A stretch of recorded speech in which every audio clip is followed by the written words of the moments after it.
Hello everyone, welcome back to the tutorial series on programming for beginners. So in today's lecture, let us execute and check how does the comparison operator works.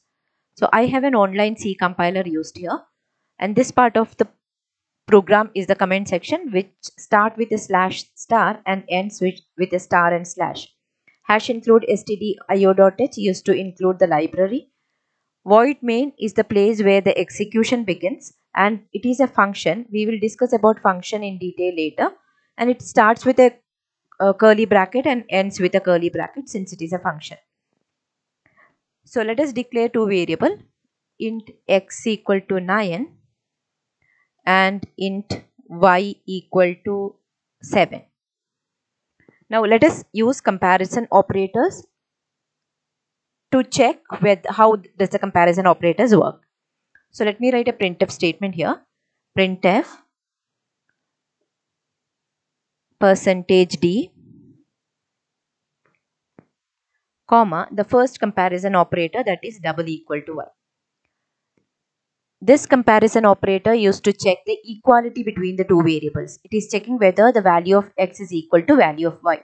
In this case, value of x is 9 and value of y is 7. So x is not equal to y, it should return a 0. So let us execute this program.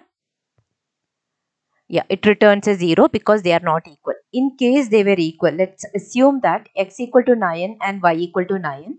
Now let's check what does it return. It returns a 1 because both the variables as same value, equal value, it returns a 1, which signifies that it is true. The comparison is true, and if it is not equal, it will say that it is 0. That means it is false. Now let us try with the next comparison operator. Not equal to comparison operator in C is represented by an exclamation mark followed by an equal to sign. So here I'm asking the system to check whether x is not equal to y. In this case, x is 9 and y is 7. So x is not equal to y and it is true. So it should give a 1 result as 1. It's giving a result as 1 because x is not equal to y. Now if I have changed this, both x and y are 9 and I am saying x is not equal to y, it is a false statement. So it should give a 0. So it's giving a 0 here. The next comparison operator is the less than operator. I am checking whether x is less than y. Let us assume that x is 9 and y is 8. Let us execute it.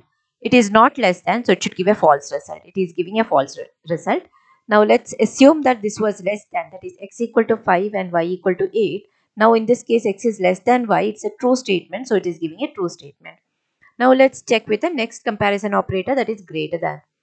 Now let's assume x was 9 and y was 8, and I am asking to print whether x is greater than y, that is 9 greater than 8. It's a true statement because 9 is greater than 8. Upon execution, I get a result as 1. Now similarly, if x was less, imagine x is 3 and y is 8, and I am checking whether x is greater than y. It's a false statement and so it should get a 0. Similar to that, I have another comparison operator which is less than. Less than works similar to greater than. Now let's assume it is 3 and 8. In this case, x is less than 8. It should give a true result. So it's giving a true result. Now imagine x was little greater than y. That is x is 13 and y is 8. And if I say x is less than y, it's a false statement. So I'll get a 0 as the result. Now similarly, I have few more comparison operators. One is less than or equal to y, which checks whether it is less than or equal to y. In this case, x is not less than or equal to y, so it's giving a 0. That's a false. Now let's assume x is equal to 8 and y equal to 8. So x is less than or equal to y should give a true statement because it is equal to y. Both are equal. So I'm getting a 1.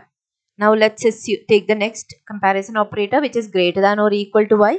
It is represented with a greater than symbol and an equal to symbol. In this case, again it will give a true result because one of the condition is satisfied, that is x equal to y. Now let's assume x is smaller and y is greater. Y is 18 and x is 8. So in this case, it should lead to a false statement because x is neither greater than or equal to y. So these are the different comparison operators in C program. That's all for this session. Next session, let us discuss about bitwise operators. Thank you for listening, and if you find this video useful, kindly subscribe to the channel and like the video.